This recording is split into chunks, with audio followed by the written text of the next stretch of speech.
Mtazamaji, jina langu naitwa Alphonse Kusaga, mwandishi wa Wananchi. Hapa ni katika eneo la Osunyaji Yara, banda mbili, barabara ya Sombetini kuelekea Ngusero. Amegongwa mama mmoja anayefahamika kwa jina la Rukia ama Mama Shazma, amegongwa na bodaboda akafariki dunia. Lakini kutokana na ajali ambazo zimekuwa zikijitokeza mara kwa mara katika eneo hili, limefanya wananchi wa eneo hili wafunge barabara hii ili kupaza sauti kwa serikali wawekewe vivuko vya watembea kwa miguu, vile vile bamsi ambazo zitapunguza mwendo wa bodaboda pamoja na bajaji ambazo zinapita kwa kasi sana katika eneo hili. Lakini tumefika hapa, tumezungumza na wananchi wakieleza kwamba jambo hili wamechoka nalo kwa sababu zimekuwa zikijitokeza ajali za mara kwa mara. Lakini pamoja na hayo, kulingana na taarifa, imeelezwa kwamba mpaka siku ya Jumamosi bamsi zitawekwa ili ingalau kuweza kudhibiti mwendo kasi wa bodaboda pamoja na bajaji katika eneo hili. Lakini pamoja na hayo, wamelaumu bajaji pamoja na bodaboda kwa sababu hawaangalii wala kuzingatia usalama wao wanapokimbia katika barabara hii.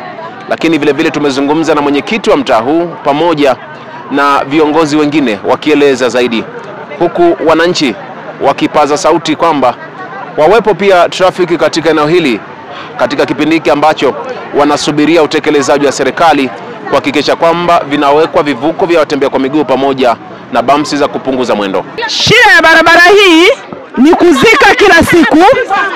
Watoto wa shule wanakuwa kigongwa kila mara, na aliyefariki hapa mnamuona kwenye picha alikuwa anavusha watoto waende shule, ndipo kwenye kurudi akagongwa na toyo. Tunachokihitaji hapa sisi ni matuta, vifo vya muda mrefu. Tumechoka kuzika watu, na sasa hivi muda wa saa 4 tunaenda kwenye msiba. Tunataka matuta kama mlivyofanya Uswahilini, ndio na sisi tunayataka hapa mtutendee. Alafu kinachotuma sana wananchi, serikali tusikilize wananchi wa Sombetini. Tunahitaji kusikilizwa na sisi, na madiwani wawe karibu na sisi ili sikilize kero zetu. Wananchi wana kero, mpaka tukio hili limetokea, ina maana wananchi wameumia sana na msiba huu. Tumechoka na kuzika. Nasema kwa nini sasa mnafunga barabara? Tumeamua kufunga barabara hii kwa sababu tunataka maelekezo tuliyatoa kwamba tunahitaji matuta yatokee hapa, kwa sababu tumeshaeleza kwamba vifo vya mara kwa mara, sio kifo cha huyu tunayemzika tu, ni vifo vya mara kwa mara, kwa sababu kwa wiki wanakufa watu mara 2. Tunataka utekelezaji. Yaani kwanza kilichotuoma sana ni wananchi kupigwa mawe. Tumefunga barabara, askari wamekuja mkipiga mawe.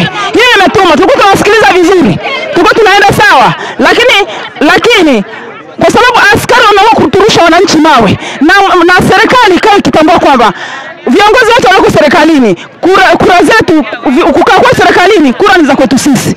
Na viongozi walioko serikalini watambue kwamba mishahara yao wanapata kwa mwananchi anayelipa kodi. Mimi ninaponunua kiberiti dukani, ninalipa kodi. Wabunge walioko kwenye viti vya juu, sisi ndio tunawalipia kodi. Tunachotaka ni tunachotaka kujua jambo moja. Je, tunawekewa tuta saa ngapi? Kwa sababu serikali sio kwamba haina hela. Hata sasa hivi wakitoa tamko linafanyika hapa, tunataka kwenda msibani, watarekishia. Tuko tayari kuwasikiliza, watupe majibu yanayotimizika sasa hivi. Sisi tunachohitaji ni matuta, maana bahati nzuri sisi tunaishi hapa karibu na hii barabara. Watoto wengi wanagongwa.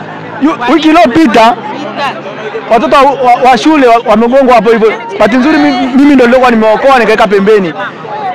Wiki iliyopita yule mama amegongwa, kavunjika mara 3, kavunjika mbavu, kavunjika mguu, kavunjika mkono, na huku ndani vitu vilikuwa vimesagika. Leo tumeweka matuta hapa hivi na jicho limepasuka. Leo tumeweka matuta hapa hivi, askari wanakuja kwa fujo kufungua bamsi. Sisi tunahitaji vitendo, na tunachoomba wasitutishe kwa bunduki. Tunachoomba kabla ya tarehe 29 tunaomba matuta, na zile hela ambao wanatuchangia sisi, upande wa magoli ya Yanga, upande wa magoli ya Simba, hizo hela tuko radhi watuwekee matuta hapa. wananchi watakaa kwa amani. Tunahitaji matuta. Asante sana. Tisa wameshaishia kwenye barabara hii. Barabara toki imejengwa mpaka sasa hivi haina sehemu ya vivuko, haina bamsi. Hivi kweli ndio tunategemea wananchi wa kupiga kura hawa? Au ni tunafanyana namna fulani hivi? Kweli tunaiomba serikali iangalie swala hili, ni la msingi sana. Manake wananchi wanaishia kwenye hii barabara na hatujui tatizo ni nini, labda pengine ni uwezo wa kuweka bamsi hamna au labda namna gani. Kwa hiyo tunaiomba serikali hii ifanye majukumu yake, weke bamsi za kutosha ili usalama uweze kupatikana kwenye barabara. Tunachohitaji kwenye barabara, tunahitaji alama za barabara, vivuko, zebra na rasta. Alafu kinachotokea kwa wiki, ajali zinatokea zaidi ya mara 4 kwenye hii barabara. Tuna ndugu zetu wengi tumewapoteza. Kuna mtu anajitolea kumvusha mtoto wa shule, aiza mzazi yuko mbali, yeye anajitolea kumvusha mtoto, anarudi anakutana na bodaboda, anagongwa. Kinachotokea yeye amepoteza maisha yake. Alafu usalama pia ni mdogo. Trafiki imepangwa barabarani. Trafiki imepangwa kwenye kivuko pale shuleni kuvusha watoto, aenda ukaso kwa mjinga, badala akae kwenye kivuko pale kwenye alama aongozi. Alafu pia kingine, hizi zebra za mchongo hizi, zebra za mchongo umezielewa? Kana kwamba zebra kwenye kona pale mwisho haijafika mwisho. Yaani unakuta bodaboda amekuendesha, anapita kule pembeni kule kushoto kwenye kona. Unaona? Tuna ndugu zetu wengi tumewapoteza kwenye barabara. Tunaomba TARURA waje watusikilize. Tumeacha shughuli zetu kwa sababu ya kuja hapa, na wao pia wanaishi kwa kutumia kodi zetu. Tunajitoa. Sawa? Wazazi wambaki watoto sasa hivi nani analea wale watoto? Nani atamsaidia? Kiongozi wote wa serikali alifika hapa ni yupi? Akaongea. Akazunguza hilo jambo. Paka hapa tulipofikia tumepoteza ndugu zetu wengi sana, wamepotea. Watoto unaogopa kumtuma. Yupo hapa mtaani, amegongewa hapa tuliposimama. Picha yake hapo, amegongewa hapa. Sasa haya, familia yake ameachaje, watoto wake amewaachaje? Huyu mama alikuwa anawavusha watoto wa shule kwa sababu asubuhi, tusikilize, asubuhi watoto wanaoenda kule Osonyai hawawezi kuvuka mpaka baada ya nusu saa au lisaa nzima. Watoto wanaoenda shule ya Sombetini wakiwa kando ile hawashuki, hawapiti mpaka baada ya saa nzima. Sasa huyu mtoto ameenda shule, toyo haikupishi, gari haikupishi, bajaji ndio usiseme. Hii barabara kweli imekosa mwelekeo. Tunaombeni msaada. Inabidi watu wa serikali kama traffic waisimamie vizuri. Hii barabara yenyewe nyembamba. Alikuwa anatoa watoto huko anavusha kule wa shule, ile anarudi toyo. Ndio anazikwa leo saa 7. Amefariki jana jioni, alikuwa Seliani Hospital. Sisi tunataka material zimwagwe hapa ili tumzike. Yule ni Muislamu, tunataka gari la material ingie hapa. Sisi tutaondoka kwenda kuzika, la sivyo sisi hatutazika. Na yule ni Muislamu, ujue niko ya dini yake. Askari polisi wamekuja hapa, askari traffic wametusikiliza, askari polisi wametupiga, wametupa hizi material iliyowekwa, wametuonyesha mtutu na wamebaki kwa serious. Wanataka kutuumiza, tumeshika mbele ya gari, wanataka kutusaga. Hii ni serikali yetu. Hii serikali ndio kesho kutwa tunaenda kuichagua. Hawa ni mimi mama miaka 60 na. Umegongwa sema mama. Ngoja mimi nina miaka 60 na. Mimi nina miaka 60 na. Nataka kugongwa na askari kwa sababu tumefunga barabara. Wanakimbia mno. Na utakuta kwa mfano kama wamama labda wamesimama au wanafunzi watoto wanavuka upande huu. Mnaweza kasimama lisaa. Yaani toyo wanaotoka huku, wanaotoka chini na wanaotoka juu na bajaji. Yaani hakuna madereva salama hapo wote. Sasa ili swala hili la hii bamsi limezungumziwa muda mrefu sana na viongozi wanalifahamu hilo kwamba hapa kuwekwe bamsi, lakini hakuna ufuatiliaji. Unaona matukio yanatokea, tukio tunayaona mpaka hata bodaboda wengine wanakufa hapa, tukio wanagongana wenyewe kwa wenyewe. Unaona, kwa hiyo hii imekuwa changamoto sana. Ndio bodaboda ni tatizo. Mimi mwenyewe nitaisha toyo, Ile bodaboda imekuwa tatizo na bajaji pia. Yaani wale bodaboda unajua na bajaji ni kitu kimoja. Maana wale wote ni watu tu, yani ni mamdogo na mamkubwa wale. Unaona? Kwa hiyo wale ni changamoto. Sasa utakuta mtu amemwaga moto kutoka huku juu. Yaani mpaka unaanza kusema huyu ana spare. Kuna duka la spare la miguu au la mili, labda akianguka ataenda kununua tena mguu au atanunua mwili mwingine. Mpaka mimi mwenyewe naogopa. Kwa hiyo hapa mimi naona hapo kuanzia pale hapo ndani hapo gorofani pale waweke nini? Tuta, alafu tuta zenyewe sio kwamba hizi tuta kubwa hizi. Waweke rasta, alafu waweke vile vituta kama vya Uswahilini pale. Waweke vile vituta vile vya kusimama ili hata toyo akija kigonga pale, yani aende mwenyewe chini mwenyewe, lakini kuliko kuja kuhatarisha nini familia zetu hapa mtaani. Kweli tunapata shida. Serikali iangalie hili swala la hapa, mpaka wamama wameamua bodaboda kwanza wa vijana wetu. Alafu pia linapokuwa linatokea hii changamoto ya hao vijana wa madereva ambao hawatumii barabara vizuri, pia tunapopeleka serikalini nayo pia haufuatiliaji, unakuwa mgumu. Unaona? Ndio hivyo mkuu. Wananchi wa Sombetini tumeumizwa sana na kifo cha mwenzetu, kwani ametuachia watoto wadogo wawili. Hatujui wataishije. Hivi tunavyoongea hapa tunaenda kumstiri saa 7. Kilio chetu sisi kikubwa, wananchi wa eneo hili, tunaomba BAMS tu watuwekee BAMS, haijalishi itakuwa ni 3 ni 4, lakini tunachoomba sisi ni BAMS. Kwa sababu kilio hiki tunacholia leo sio kama ndio hiki tu kwanza kinatokea leo. Kila siku matukio ya ajali hapa imekuwa ni kawaida. Yaani imekuwa ni kama ni fashion. Utasikia mara mtoto katumwa dukani kagongwa. Utasikia mara katumwa huko si mashineni kagongwa. Lakini kubwa lilotuumiza ni ile la huyu mama. Tulishalia sana na viongozi wetu tukiomba waturekebishie barabara kila wakija kuomba kura, lakini hatujawahi kuona utekelezaji wao. Kwa hiyo leo tuliamua sisi wenyewe wananchi wa eneo hili tujitokeze kwa umoja, tuje mahali hapa ili serikali tusikilize kilio chetu. Kilio chetu sisi tunaomba BAMS. Ni BAMS tu tunaomba. Serikali imekuja imetusikiliza, wametupa siku ya leo mpaka siku ya Ijumaa. Kwa maelezo ya diwani aliyoyatoa diwani, wamesema siku ya Ijumaa watakuwa wameshasikia kilio kuna nini kurekebisha barabara yetu kutuwekea mabams. Na tukamhoji tukamwambia endapo Jumamosi patakucha asubuhi bado tujiwekezo BAMS itakuwaje? Ametamka mwenyewe kwa kinywa chake kwamba Jumamosi ni ruksa, fanyeni mnachoona kinafaa kwa upande wenu. Hatujui hapo sasa, maana tumeshatoa maelezo kwamba tulishalalamika hapo awali kabla wanavyokujaga kuomba kura kwa wananchi. Kwa hiyo tunaomba waturekebishie barabara watuwekee mabams. Wanakubali, wanasema ndio tutaweka mabams, lakini hatujai kuwekewa mpaka hivi leo. Kwa matukio ya kugongwa watu eneo hili imekuwa ni kawaida, yani inajirudia. Kwa hiyo sasa kwa safari hii tumeona basi inatosha, hii iwe ni ya mwisho. Lakini waendesha bodaboda na bajaji ni vijana wenu. Ni kweli, ni vijana wetu wenyewe. Lakini sasa hata kama ni vijana wetu sisi tuwafanyeje? Kinachotakiwa wawekewe BAMS ili na wao wafuate utaratibu wa barabara. Kama ambavyo unavyoona halaika ya watu, nimepigiwa simu majira ya saa 2 kasoro asubuhi kwamba kuna wananchi wameziba na kufunga barabara. Nilipofika eneo la tukio nimekuta kweli ndivyo ilivyo.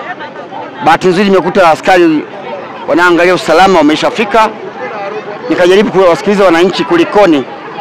Wakaniambia wao wamechoshwa na kila wakati ajali kutokea eneo hili. Kwa hiyo huyu imeripotiwa kwamba wiki iliyopita kuna mama alipata ajali, aligongwa na bodaboda, kwamba jana jioni amefariki dunia. Hali hiyo imezua taharuki kwa wananchi, hususan akina mama. Wamesema kina mama wenzao hawawezi kukubali kila siku wanagongwa. Lakini changamoto kubwa nayoiona hapa tunahitaji tupate matuta ambayo atakayepunguza mwendo ili vyombo vya moto viweze kufuata utaratibu wa kawaida kama sehemu ya kuegeza au kupunguza mwendo. Lakini changamoto nyingine ni vijana wetu wa bodaboda. Hao vijana wa bodaboda hawafuati taratibu za uendeshaji wa vyombo vya moto, hawazingatii sheria za usalama barabarani. Wao wanakuwa na mwendo kasi, na hao wanaowagonga wajue ni mama zao, baba zao, wadogo zao, ndugu zao. Kwa hiyo wachukue tahadhari, wajue kwamba wanapunguza wananchi wenzao bila kujua kwamba wao wanakuwa sehemu ya athari kubwa. Lakini pamoja na hayo, taarifa zimesharipotiwa kwa kiongozi wa TARURA ambao wanawajibika kuhakikisha kwamba wanaweka miundombinu ambayo itasababisha angalau kupunguza taharuki na kuhakikisha kwamba usalama unatekelezeka. Kwa kuwa leo ni Nyerere Day, leo hawapo ofisini, lakini kwa simu wamezipokea. Naamini kuanzia kesho watafanyia kazi kuhakikisha kwamba anakuja kufanya evaluation, kuhakikisha kwamba wanatuwekea hata matuta mawili au matatu ili kupunguza kasi na usalama uweze kuwepo kwa watoto wetu wanapokuwa navuka na watu wazima pia wanapokuwa navuka barabara. Tatizo la bodaboda na bajaji ni kwamba hawa watu, mimi naamini walio wengi hawana leseni. Maana wangekuwa ni leseni, wangekuwa wameshapata elimu tayari. Maana uweze kupata leseni kama hujapita mafunzo. Mtu kishapita mafunzo unakuwa unazingatia sana usalama wa barabarani na kujua kwamba chombo cha moto anachokitumia ni hatarishi. Hiyo ndio changamoto kubwa. Lakini jambo lingine, vijana wetu hawa wanapenda sana yani ni wapuuzaji, vijiwe vingi unakuta ni wapuuzaji sana wa sigara kubwa hizi. Sasa mwisho wa siku vichwa hivi vinakuwa namna gani? Wanakuwa wazingatii wanachopaswa kuzingatia ili usalama uweze kuendelea. Changamoto kubwa, kosa sio la serikali, ni watumiaji wa barabara wanaotumia vyombo vya moto, hususan bodaboda na watu wa bajaji. Watu wa bajaji wametoka kwenye bodaboda, kwa hiyo akili yao bado ni ya bodaboda japokuwa wanaendesha bajaji. Kwa hiyo ni wale wale. Mwito nao toka kwa bodaboda na watu wa bajaji na madereva wengine wanaotumia barabara hii na barabara zingine ambazo wananchi wanazitumia, wachukue tahadhari, waendeshe mwendo ambao ni stahiki, na maeneo ambayo yakaribia na shule basi wafuate alama zilizowekwa barabarani kuhakikisha kwamba wanakuwa salama na wananchi wanaotumia barabara pia wanakuwa salama. Watu wa serikali kwamba kuanzia kesho siku ya kazi waje hapa, wapime hapa, waanze utaratibu wa kuweka tuta kama mlivyoomba. Kwa sababu leo sio siku ya kazi, hakuna mtu yote ofisini leo. Kwa hiyo tumekubaliana na serikali kwamba kuanzia kesho waje hapa waanze utaratibu wa kuweka bamsi. Tukakubaliana mwisho Ijumaa tuone kilichofanyika siku ya Ijumaa. Kwa hiyo kazi yetu siku ya Jumamosi tukiamka asubuhi tukukuta hamna tuta, tuchukue utaratibu mwingine, ndio tulichokubaliana. Tumewapa sikilizeni, leo ni Jumanne na ni Nyerere Day. Hakuna kazi leo, hakuna ofisi ambayo iko wazi. Na ukitaka kufanya kazi na serikali, lazima serikali wako ofisini. Kwa hiyo anakuja meneja wa TARURA hapa kesho, atapima eneo hili, alafu tutaona utaratibu unaendelea. Na niwaambie wananchi tusio wakorofi. Pale duka la sementi aligongwa mama mjamzito. Ile barabara ikafungwa pale, ndio tukaweka zile bamsi mnazoziona. Lakini bamsi haiwekwi kwa leo tu. Utaratibu lazima waje hapa, waangalie, wapime kwamba anatumia sementi kiasi gani, kokoto kiasi gani, na utaratibu uchukuliwe. Mmenielewa wananchi? Ninaomba kwa heshima, kwa sababu mmetoa tumekuja hapa na mmeona askari wako hapa, na hapa kuna afisa tarafa, na hapa kuna wapelelezi. Ninaomba mtuelewe, mkaendelea na taratibu mwingine. Tumesema Ijumaa ndio Jumamosi njooni hapo mkaangalia kilichofanyika. Sawa Jumamosi tumekubaliana hilo. Mama unasemaje? Usalama wa hii barabara.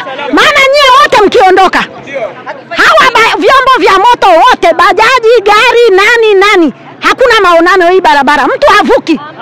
Ni saa nzima, mtoto wa shule havuki. Yoyote havuki. Watu wamejiachia wenyewe. Sasa tunaomba msaada wenu. Heshima. Askari si wanatulinda sisi tusifunge barabara. Walinde hao watu. Traffic wapange. Watulinde sisi na watoto wetu. Na wajukuu zangu. Hii barabara ni fujo tupu. Ile jioni watu wanarudi nyumbani. Tumekusikiliza. Umesema utatutekelezea Ijumaa. Jumamosi kazi inaanza. Tuahidi kwamba Jumamosi kazi isipoanza tufanye nini? Tupe ruhusa. Kama mpaka Ijumaa hatujafanya chochote hapa, Jumamosi njooni hapa. Utaratibu ni ule ule. Haujamaliza. Swali linakuja. Ngoja nikuulize swali. Tumefunga barabara ili tutake haki ya mwananchi. Polisi wamekuja wametunyanyasa, wametupiga mawe, wamekuja na mabomu. Sikiliza, usiseme achana na hao. Usiseme achana, unisikilize. tumalize. Naomba hii tunamaliza. Nataka kura zetu. Wasitaka kura zetu sisi 29. Sasa kama nataka kura zetu, wananchi wanapungua kila siku. Hizo kura wanazipata wapi? Tunachokitaka utuahidi kwamba isipotekelezeka Ijumaa, nini kifanyike? Ijumaa, kwa sababu Ijumaa ni maandalizi. Tumeshasema mwisho ni Ijumaa, tuachie hapo. Ninaomba tuachie hapo. Kila mtu akafanya shughuli yake. Jamani, Jumamosi tumeruhusiwa kurudi barabarani. Tunaomba wananchi warudi nyumbani.